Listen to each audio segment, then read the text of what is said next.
Willkommen bei den Future Hamburg Talks. Mein Name ist Marilena Behrens und zu Gast ist heute Sebastian Werner von Hüchzen. Willkommen. Ja, hallo. Ja, das Vertrauen in Medizinprodukte ist aktuell auch durch die Corona-Pandemie ein besonders aktuelles und auch gleichzeitig sensibles Thema.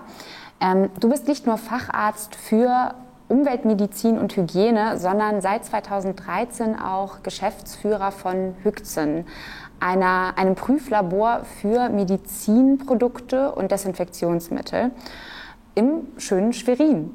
Und mich würde interessieren als erste Frage, welchen Einfluss hat denn bisher die Pandemie auf eure Arbeit bei Hüchzen gehabt? Ja, wir hatten ja schon vor der Pandemie gut zu tun. Es gibt sehr wenige Labore in Europa oder weltweit, die sich mit dem Thema Wirksamkeit von Desinfektionsmitteln beschäftigen. Und insofern, gut, keiner von uns hat die Pandemie gebraucht sozusagen, was die Arbeitsbelastung betrifft.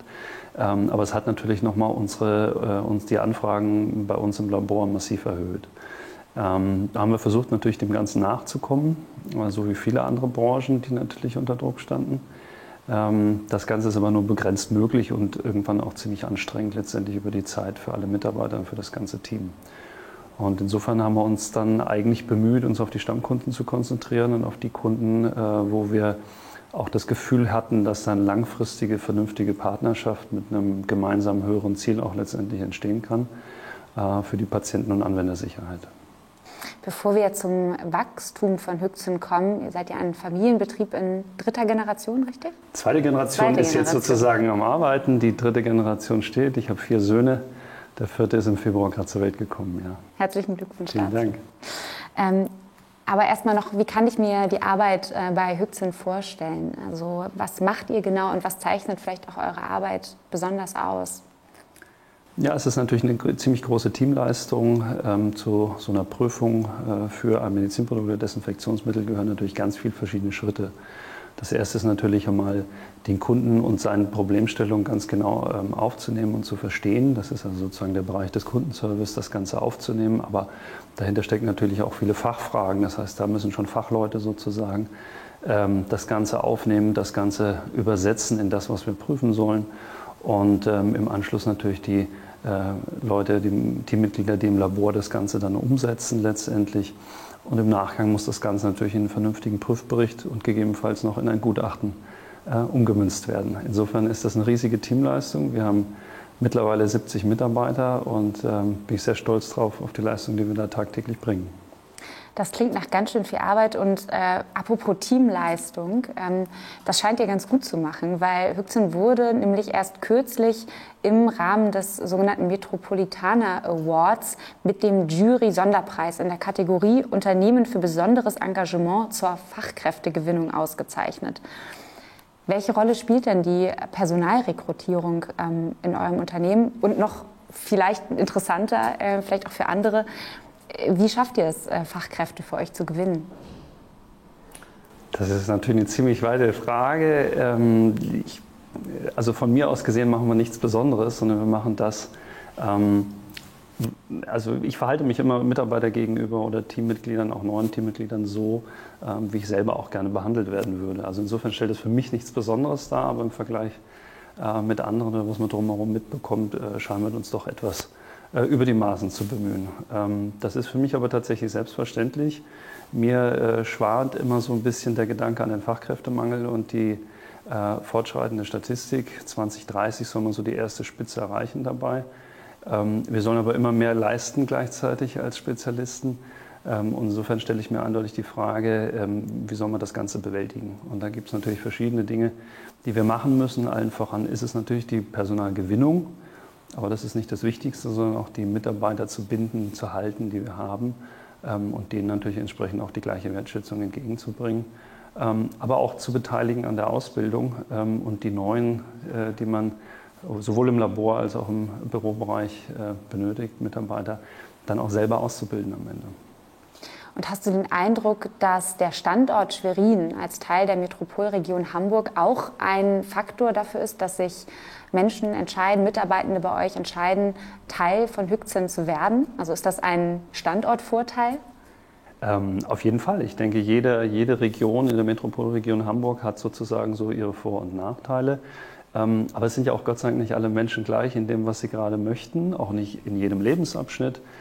Also ich kann es sehr gut verstehen, dass man in jungen Jahren, ich selber bin zum Studium auch weggegangen, dass man in jungen Jahren natürlich erstmal ein bisschen was erleben will, vielleicht auch das kulturelle Angebot anders wahrnehmen möchte und es dann vielleicht auch eher in eine Großstadt jemanden zieht. Ich selber jetzt mit 4 Kindern habe natürlich ganz andere Interessenslage, dass es um sozusagen das behütete Aufwachsen der Kinder geht, Sporterlebnis, Naturerlebnis viel näher, vielleicht auch nicht so eine große Verkehrsbelastung drumherum und Größe der Stadt. Insofern, ich denke, für jede Lebenslage und jede Region gibt es durchaus die richtigen Arbeitnehmer und Zielgruppe, die da passt. Insofern sehe ich das auch nicht als Konkurrenz in der Metropolregion, sondern ich glaube, es ergänzt sich ganz gut als gesamtes Angebot. Und es liegt eher an uns, wie können wir das vernetzen, das vielleicht auch in verschiedenen Lebensphasen, in verschiedenen Regionen, aber möglichst bei uns im Norden, die Leute bleiben können und ihre Qualifikation hier auch voll ausleben können dann. Das heißt, es hat auch einen Vorteil für die Fachkräftegewinnung und Akquise, auf jeden Fall Teil der Metropolregion Hamburg zu sein. Auf jeden Fall. Also wir haben sehr viele, die, wenn sie in Rostock studiert haben oder in Greifswald studiert haben, nach dem Studium zunächst vielleicht den Karrierestart in Berlin oder in Hamburg suchen und aber gebürtig vielleicht aus Westmecklenburg oder aus Vorpommern stammen. Und dann, wenn die Lebensphase mit den Kindern, mit der Familie kommt, dann zieht es einen dann doch aus ganz praktischen Gründen meistens ja zurück zur Familie, um natürlich ein bisschen Unterstützung auch im täglichen Familienleben zu haben. Und dann kann natürlich sozusagen die eigene Scholle ein Riesenfaktor sein. Und das freut uns dann natürlich, wenn jemand mit voller Freude, aber auch hinter der Region steht und dann noch wir hoffentlich einen tollen Arbeitsplatz bieten können und das Ganze zusammenkommt zum richtigen Zeitpunkt im Leben dann für die Person.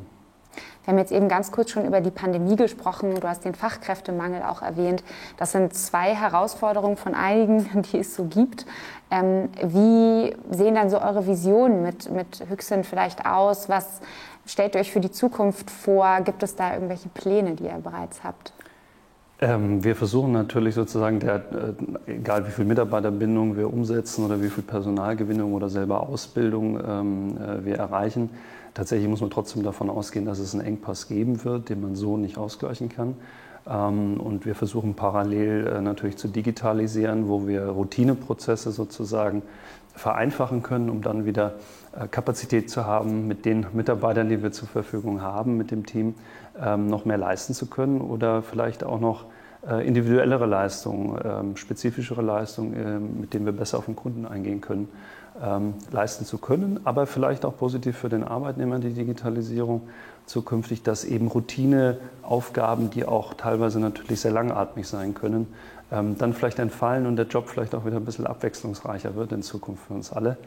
Und der andere Punkt sicherlich im Labor ist auch immer die Frage, kann man Prozesse vielleicht mit dem ähnlichen Gedanken, Routineaufgaben automatisieren, sich dort unterstützen lassen.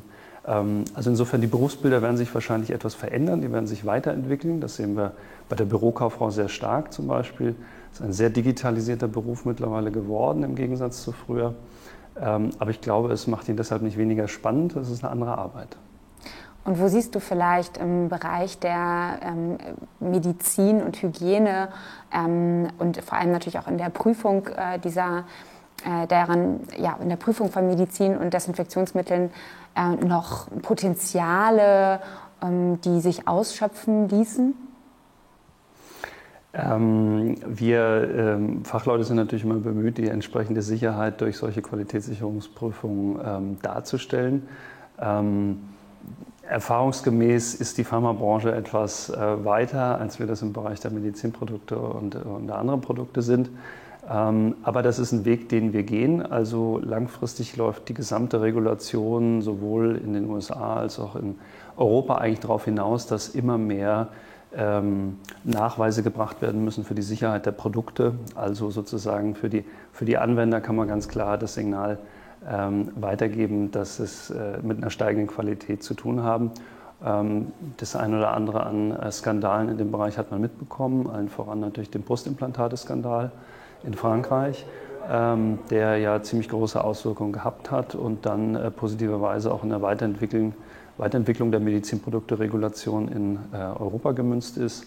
Und so ist es in vielen Bereichen und eben auch bei den Desinfektionsmitteln, dass die Anforderungen steigen, letztendlich zum Besten für den Patienten und Anwender.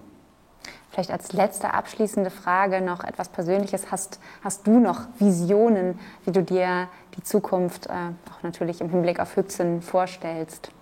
Visionen? Ja, ich würde mir einfach wünschen, dass wir einen Arbeitsplatz bieten können, der sich immer wieder weiterentwickelt, der sich in jedem Jahrzehnt, hoffentlich in mehreren Jahrzehnten, auch immer noch anpasst an die Gegebenheiten, die wir dann haben, dass wir natürlich hoffentlich auch in einer friedlichen Welt leben, in der wir solche Produkte überhaupt, Qualitätssicherung überhaupt anbieten können. Dann wünsche ich euch ganz, ganz viel Erfolg dabei. Vielen Dank für das Gespräch, Sebastian. Ich danke dir. Und vielen Dank fürs Zuschauen bei den Future Hamburg Talks. Bis zum nächsten Mal.